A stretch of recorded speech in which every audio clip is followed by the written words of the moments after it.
And we are joined now by Mark Canha, who is actually a Portuguese from the New York Mets. This and Mark, again. for those of us that didn't get to see the entire interview on ESPN, can you please explain what is going on here? I mean, we're getting into technicalities of how to correctly pronounce my last name, and it actually, I mean, if we're going to be technically correct, it's Canha for the Portuguese people out there. They know how to say it, but I'm like third generation American, so we've been saying Canha for the longest time, so it would feel a little bit like pretentious to go by Canha at this point. Dude, I love the Canha. Mr. Canha, I do want to ask you, you just came off a big 2-game sweep of the New York Yankees. Talk to me about the atmosphere at Citi Field. Oh, I mean, that was one of the things I was looking forward to when I signed with the Mets, was that series in particular. Kind of had it circled on the schedule. So, I mean, it was really special. Anyone who's been there could probably tell you, but it was amazing. And I just feel lucky to be a part of it. Yeah, man, I like your team. You guys are having fun. Buck's in there. He's sneaky funny for people that know Showalter. Comes off like this big old mean, tough guy, but he's not. He's a member at Dallas National. He's good stuff. And then you've also had a chance to play alongside Mr. Pete Alonso for the last half a year or whatever. I want to ask you this. What is he like? Because the Polar Bear's an amazing scene, dude. The homers, the home run derby. We had him meditating. We had him doing squats and clings. Talk to me. He's the best, man. He's I've been trying to pick his brain as much as possible because he's such a good worker, such a smart hitter. There's such a method to everything he does, and you never know when you're going to be on a new team, you're going to meet these guys, what they're going to be like, if it's just kind of natural or if there's a lot of stuff that goes into it. And for Pete, so much work and thought goes into his process, and I really appreciate it.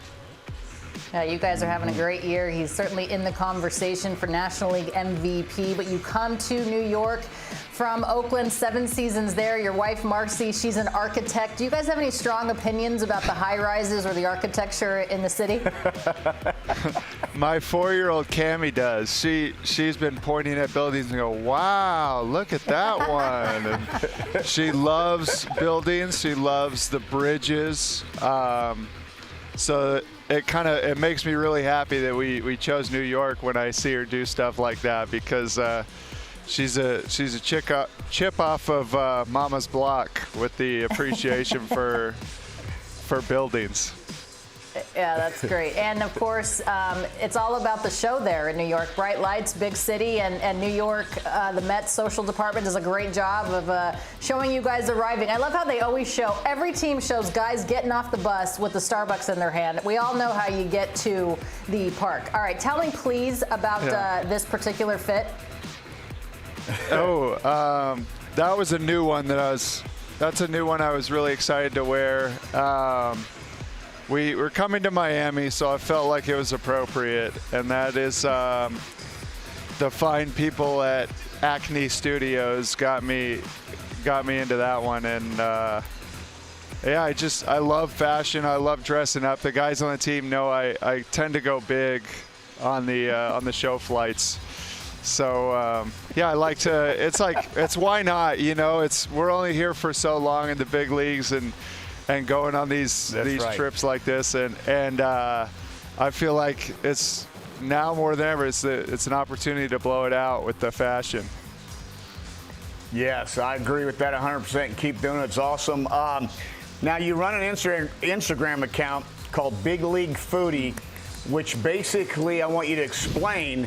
It's all these great meals around the country, and where'd you find love for food?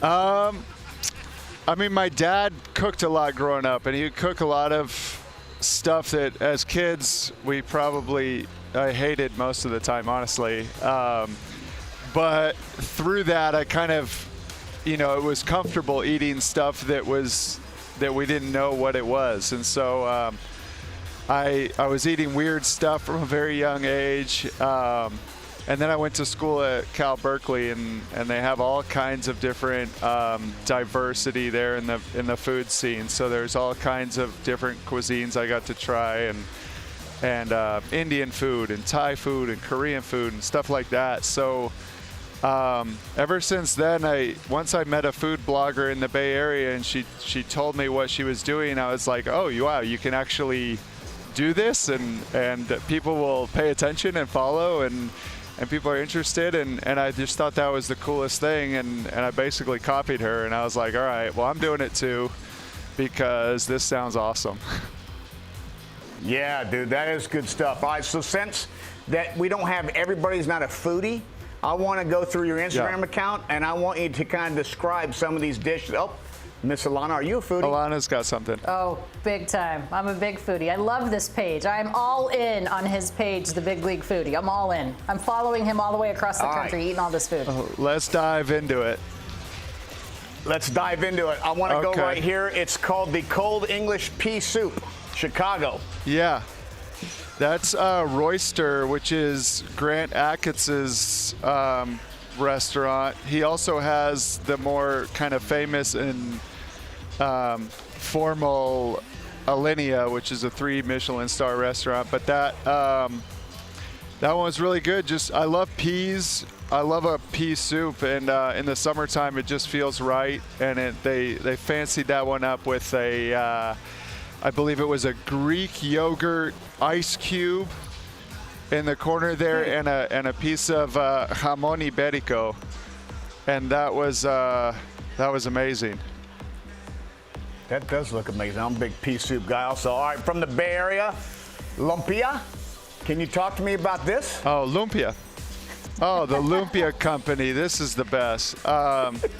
So this guy's my boy. I lived literally a block away from their storefront in Oakland my last year, and they have all different kinds of lumpia. If you're not familiar, lumpia is a Filipino egg roll, and it's amazing. They do everything from like a traditional one that's like chicken tinola, is a more traditional Filipino flavor, and then they'll do like a bacon cheeseburger one. They have a peach cobbler one for dessert, which is amazing. It's just a comfort food, and it's delicious. And if you show that picture again, they made a little cartoon of me, which I'm like, okay, I've made it in the Bay Area now. I got my own little Lumpia character right there. Yeah, I mean, I've made it. Everything else at this point is just gravy. I got my own Lumpia character. All right, we're going to go to New York City. Spaghetti. Oh, go ahead. Go ahead. Well, I want to mention E40, the rapper, owns part of that company too. Oh, okay. Yes. Yeah. Okay. Kind of cool. Cool tidbit. To New York City. Spaghetti a la Marsiglia? Marseille. Yeah. Okay, there you go. See? Yeah.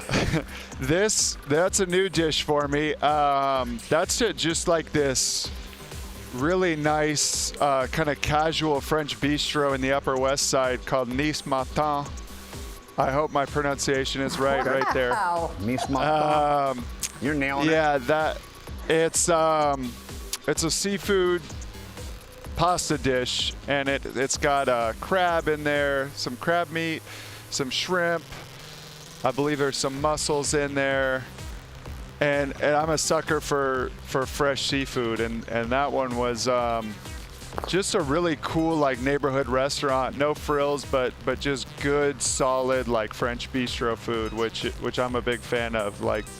When you can just walk down the street and just walk into a restaurant, you don't need a reservation or anything, and the food is that good. That's something special.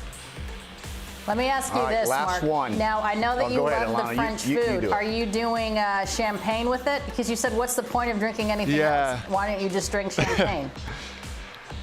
Yeah, I mean, champagne's the best. I love champagne. And especially for a guy like me, everyone is always like, well, what about the wine? Tell us which wine you like. I'm not really when we get into the whites and the reds and the varietals, I don't really know about that. I'm really more into the food. So it's like, for me, I'm just like, well, I know I like champagne, so give me a glass of that. So good. So good. I just want to know, last one. This is the last question. I need a sneaky spot in New York City that Mr. Mark Canha kind of dashes. That's one of your favorite little... I love that, by the way. That's going to be my favorite name to announce now. I'm going to be Mark Canha goes deep. Okay, a sneaky New York spot. I'm going to give you my bagel spot. I'm going to give a shout out to my bagel spot because everybody, you know, there's the big ones that everyone talks about, but I've never heard anyone talk about this one. And it's just called Bagels and Company. It's on the Upper West Side on I believe it's on Amsterdam and like 79th.